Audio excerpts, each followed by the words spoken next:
Olá, pessoal. Boa noite. Sejam todos bem-vindos.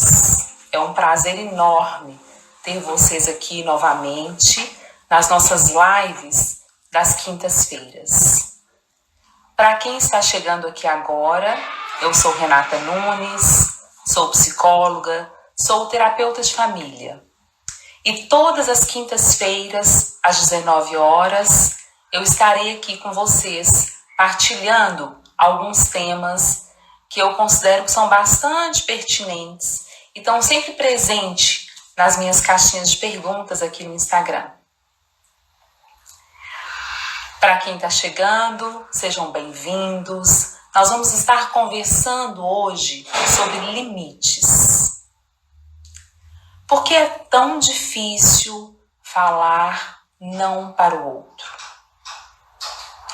Quando dizer sim, quando dizer não?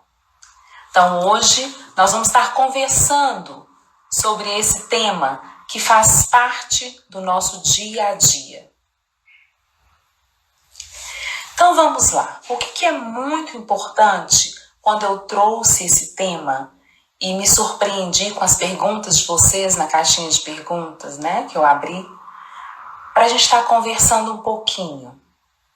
Quando eu penso em limites, em falar não para o outro, anterior a isso, eu preciso tomar consciência de quem eu sou.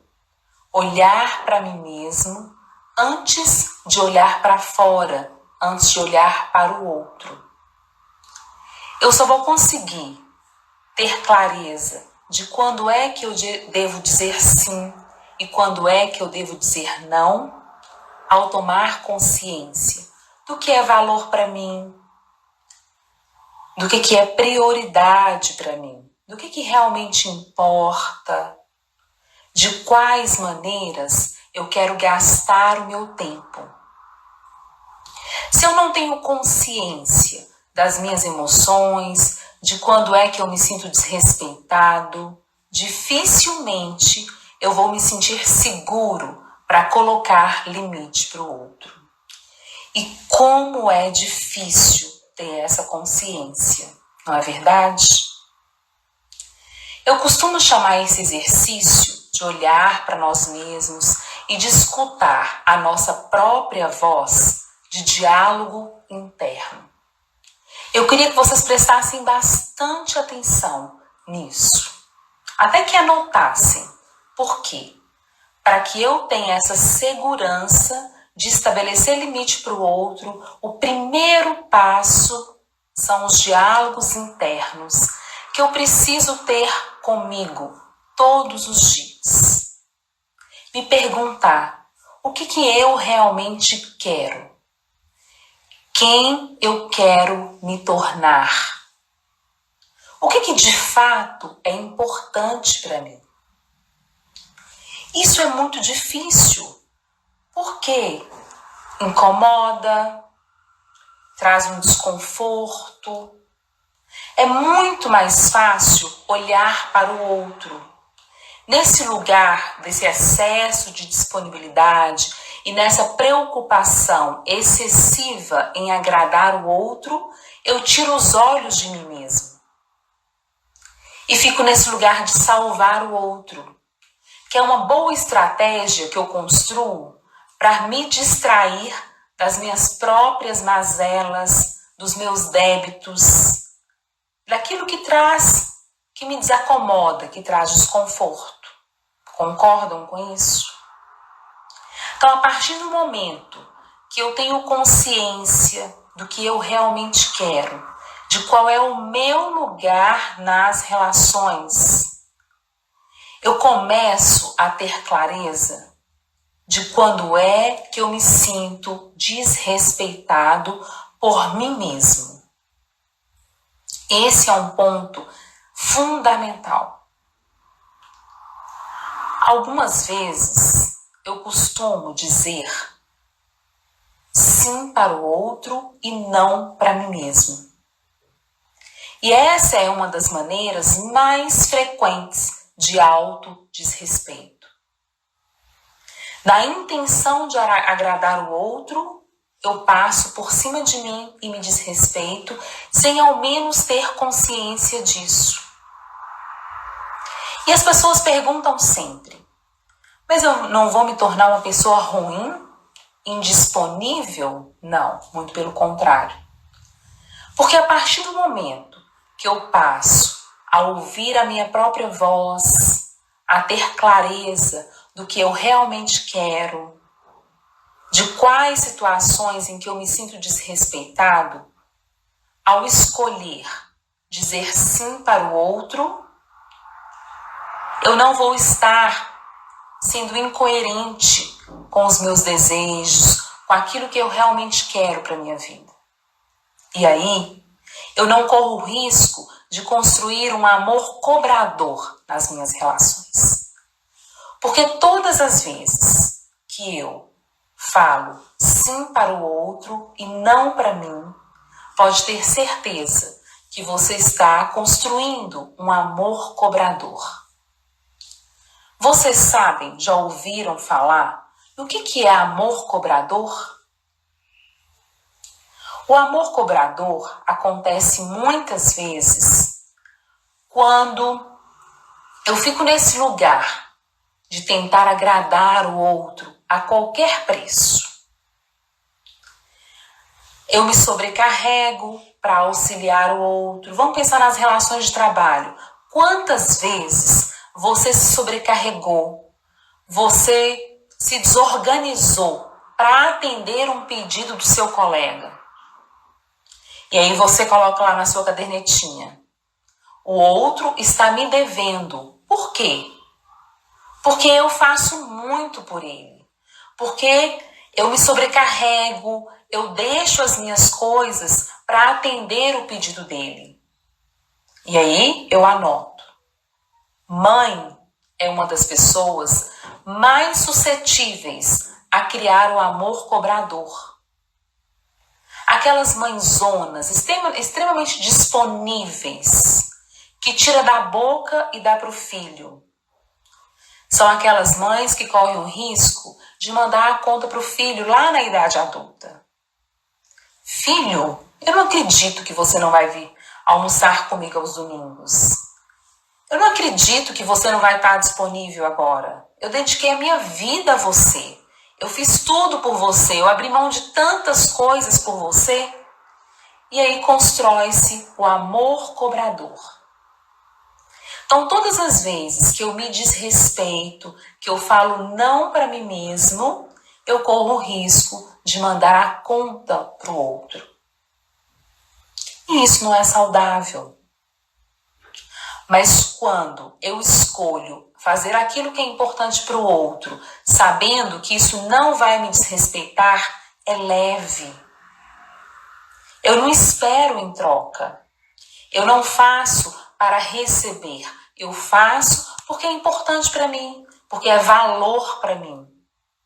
Porque aquilo não fere as minhas prioridades, não fere quem eu quero me tornar. Então, quando a gente pensa no limite, a gente tem que estar sempre associando a isso.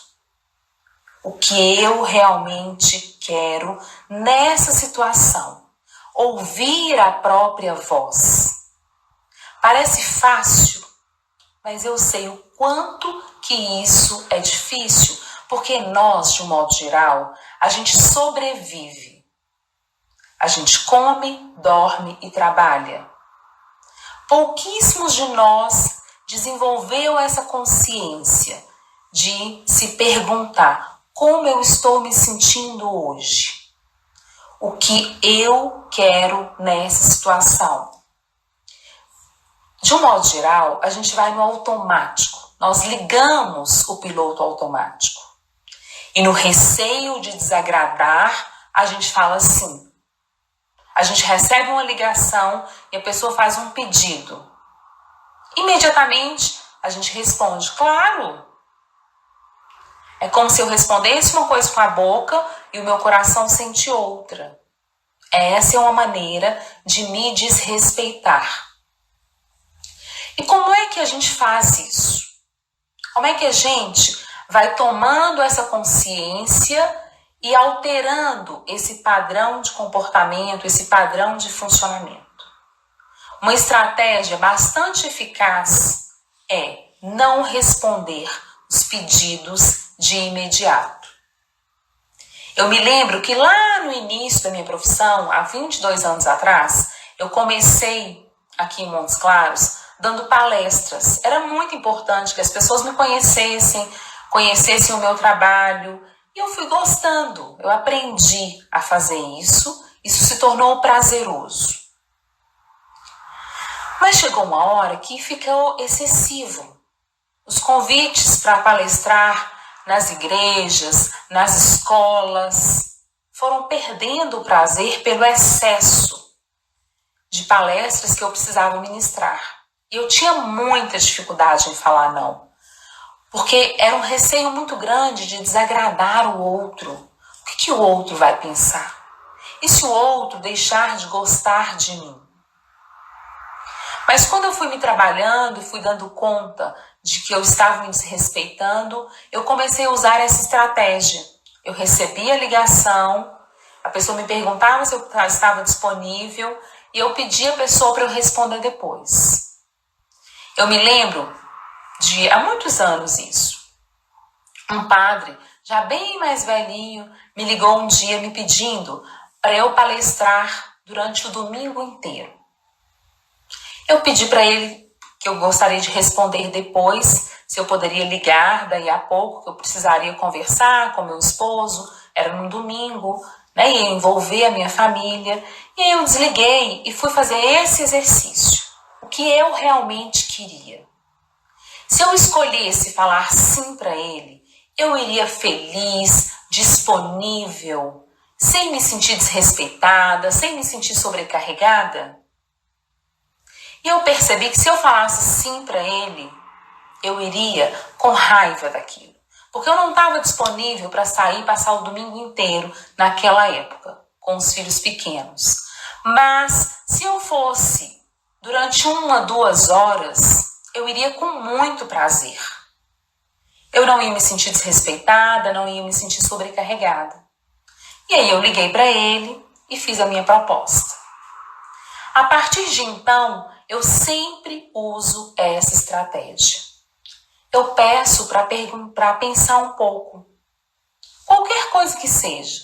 Se eu não estou segura, se eu estou fazendo aquilo por mim, se aquele sim corre um risco de ser um não para mim, eu peço para responder depois. Porque aí a gente desautomatiza essa necessidade excessiva de agradar o outro. O que acontece quando a gente fala não para o outro? A gente corre um risco enorme de ter que lidar com a rejeição. Quando eu coloquei aqui, o medo que eu tinha das pessoas não gostarem mais de mim. Por que isso? Porque limite e autoestima andam de mãos dadas. Quanto mais segurança eu tenho de quem eu sou, do que eu mereço viver, do que é valor para mim, de quem eu quero me tornar, mais segurança eu tenho para estabelecer limites.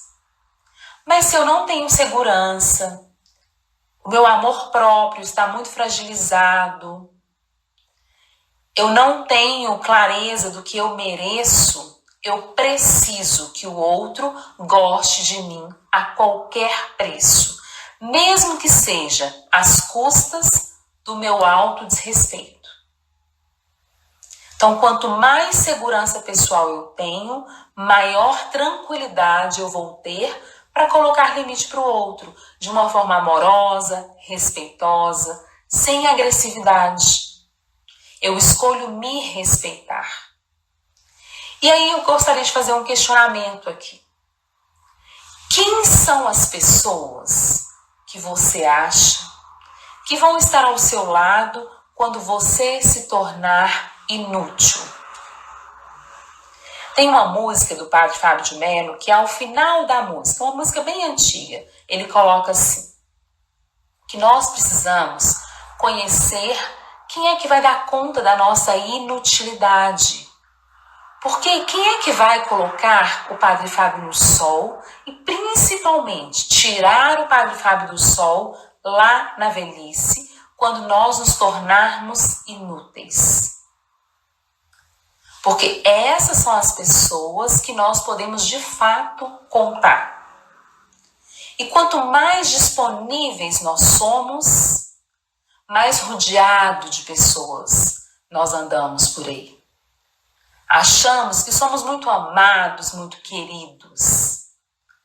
E a grande maioria dessas pessoas, nós corremos o risco, na verdade, que a grande maioria dessas pessoas gostem da nossa utilidade. E quando nós deixamos de ser úteis, muitas pessoas vão embora das nossas vidas. Muitas pessoas vão nos rejeitar. Vão deixar de gostar da gente. Mas, na verdade, elas não gostam da gente. Elas gostam da nossa utilidade. E eu preciso construir relações que deem conta da minha inutilidade. Esse é o grande desafio de colocar limite para o outro. E as pessoas ficam, mas eu não vou ser... As pessoas trazem muito esse questionamento, né? Mas eu não vou ser cristã, eu não vou ser cristão quando eu estabelecer limite. Você continuará sendo uma boa pessoa, você continuará sendo cristã, você continuará sendo disponível, desde que você não se desrespeite. Em quais situações que geralmente eu posso estar me desrespeitando? Pense um pouquinho nessa última semana. De domingo para cá, houve alguma situação na qual você disse sim para o outro e não para você? Alguma coisa que às vezes o seu esposo te pediu e você se sentiu desrespeitado com aquilo. Mas você não conseguiu dizer a ele, olha, eu gostaria de que a gente tivesse uma troca. Eu vou fazer isso por você, você pode fazer isso por mim? Porque quando eu tenho clareza de qual é o meu lugar nas relações, eu também tenho clareza de que nas relações em que nós somos do mesmo tamanho, é preciso que haja uma troca, uma via de mão dupla. Eu preciso fazer pelo outro e receber também, para que a relação fique saudável. É o equilíbrio entre o dar e receber. Nas relações de trabalho, na relação entre os irmãos, entre os amigos, na relação de casal. Porque sou eu que me coloco nesse lugar de me sentir sobrecarregada. É muito comum a gente falar, mas ninguém me ajuda. Tudo sou eu. Aonde tem alguém que faz de menos, é porque tem alguém que faz de mais. E essas pessoas muito cuidadoras, muito disponíveis, e aqui eu me incluo nisso, eu venho me trabalhando para aprender, nós temos muita dificuldade em receber. Uma dificuldade imensa em pedir. E nós precisamos ficar atentos para que as relações fiquem saudáveis. Porque muitas vezes fazer pelo outro não é uma ajuda. É cortar as pernas do outro. Aquela mãe superprotetora que faz muito pelos filhos, muitas vezes isso deixa de ser amor. Porque eu estou cortando as pernas do outro. A mensagem que eu passo é, eu cuido tanto de você porque eu não acredito no seu potencial.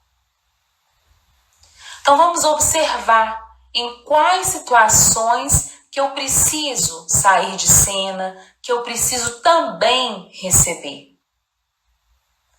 Para que, naquelas situações em que eu decida falar sim, que seja um sim interno, que seja um sim com o meu coração. Então, quando eu decido fazer um trabalho voluntário, ou quando eu decido ouvir um amigo, Quando eu decido fazer alguma coisa pelos meus pais, que seja daqui de dentro também. Porque se eu me sentir desrespeitado, não vale a pena. E aí, eu preciso me responsabilizar por isso. Porque não é o outro que me desrespeita, não é o outro que me sobrecarrega, não é o outro que é abusivo. Porque o outro faz comigo aquilo que eu permito. Então, me responsabilizar também pelas minhas ações, pelas minhas escolhas, faz muita diferença. Então, o que a gente precisa estar pensando? Nessa questão da nossa autoestima. Como é que anda o meu amor próprio? Como é que anda a minha segurança pessoal? Porque se eu gosto de mim, se eu escolho me respeitar, eu dou o direito para o outro não gostar de mim. Eu dou o direito para o outro ir embora. E é fácil isso, gente? Não. Porque à medida que eu escolho me respeitar, que eu escolho falar sim para o outro, desde que seja um sim para mim também, eu corro o risco de ter que lidar com a rejeição. E lidar com rejeição, por mais que a gente tenha uma autoestima mais fortalecida, sempre vai ser difícil. Rejeição nunca vai ser confortável. Dói, dilacera, mas a gente não vai morrer disso. E eu vou trabalhando muitas vezes que a pessoa não me rejeitou, mas ela rejeitou a minha indisponibilidade, a minha inutilidade. E eu acolho esse sentimento, essa rejeição que dói e cresço com isso. Então é preciso dar o direito para o outro escolher ficar ou ir embora. Porque nós, muitas vezes, nos mantemos nas relações abusivas porque eu quero o outro comigo a qualquer preço. E aí é uma escolha. Eu escolho me desrespeitar. Uma tarefa que eu passo sempre para os clientes, eu queria deixar aqui para vocês, queria que vocês anotassem isso. Façam um diário, listem os pequenos autodesrespeitos diários. Eu sugiro que meus clientes andem com um bloquinho dentro da bolsa. E comecem a escrever os pequenos autodesrespeitos. Quando eu atendo uma ligação, uma hora que eu estou atrasada para sair para trabalhar, porque eu não dou conta de mandar uma mensagem e falar, olha, eu vi a sua ligação, mas eu não posso conversar com você agora. Você pode adiantar por aqui, pelo WhatsApp, ou eu posso te retornar no final do dia, um outro dia. Não, eu me desrespeito, me atraso, me desorganizo, porque eu não dou conta de deixar o outro esperando. Isso coloco na minha lista. Eu me desrespeito quando eu falo que posso fazer uma coisa, mas aquilo vai custar uma desorganização enorme na minha rotina. Ou eu também me desrespeito quando eu faço algo que me distancia de quem eu quero me tornar. Então percebem o quanto que a consciência de quem nós somos, do que é importante para nós, do que é valor, tudo isso vai interferir no limite? Limite e autoestima, eles estão entrelaçados. Não dá para eu falar de limite sem falar de autoestima. E não dá para falar de autoestima sem falar dessa consciência, de viver conscientemente. Volta e meia eu falo aqui dos pilares da autoestima. O segundo vídeo do meu canal no YouTube é o resumo desse livro, Autoestima e os seus 6 pilares. Porque se eu não tenho consciência do que eu sinto, eu não consigo ouvir a minha própria voz. Então, se eu pudesse deixar alguma coisa aqui para vocês, assim, bem resumido, o que eu faço para aprender a colocar limite para o outro? Comece a se ouvir. Tenha clareza de em quais situações você se sente desrespeitado. Isso dá trabalho, isso não é fácil, isso exige muito, mas não tem outro caminho. Se você escolher viver no nível da sobrevivência, sem olhar para você, sem sentir o desconforto do que está aqui dentro, não tem crescimento. Mas se for uma coisa assim muito difícil, que eu não consigo mesmo, sou viciada em cuidar, eu sempre passo por cima de mim, eu quero salvar todo mundo, até quem não quer ser salvo. O nome disso é codependência. Porque eu acredito que eu posso salvar o outro. E eu só sou feliz quando eu estou fazendo pelo outro.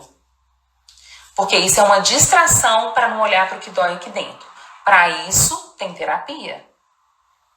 Porque viver conscientemente, sem estar no processo de terapia, é muito difícil. E às vezes, hoje eu estava conversando com uma pessoa, ela me dizendo, Renata, se eu soubesse que fazer terapia era para qualquer pessoa, tinha sido tão mais fácil o que eu vivi nos últimos anos. Porque às vezes a gente acha que tem que ter um problema para buscar um processo terapêutico. E não. A terapia serve para eu me conhecer, para eu olhar para mim mesmo, para eu tomar consciência do que é que está aqui dentro, do que é valor para mim.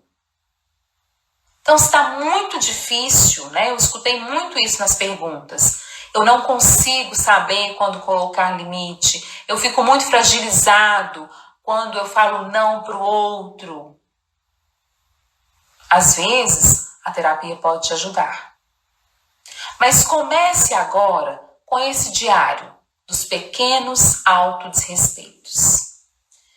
Eu vou tirar aqui uns 5 minutinhos, porque eu não quero estender. Eu vou fazer as lives nas quintas-feiras, às 19 horas, sempre em torno de 30, 40 minutos no máximo. Então eu vou tirar esse tempinho agora para responder vocês, né? Alguém colocou aqui, como eu aprendo a me ouvir? Silencia, desacelera, para e olhe para dentro. Observe o que tem aqui dentro. Existe um desconforto? Você está agitada? O que está te deixando ansiosa? Você está com raiva? Raiva de quê? Você está esperando muito do outro? A expectativa é sua. Converse com você. É o que eu estou chamando de diálogos internos. A mudança não incomoda só o outro. A mudança incomoda a todos nós. Nós não fomos feitos para mudar. Nós estamos muito confortáveis aqui. Por mais que seja difícil uma situação, é conhecido, é cômodo. Então mudar sempre vai trazer incômodo. Mas não há crescimento sem mudança. Não é verdade?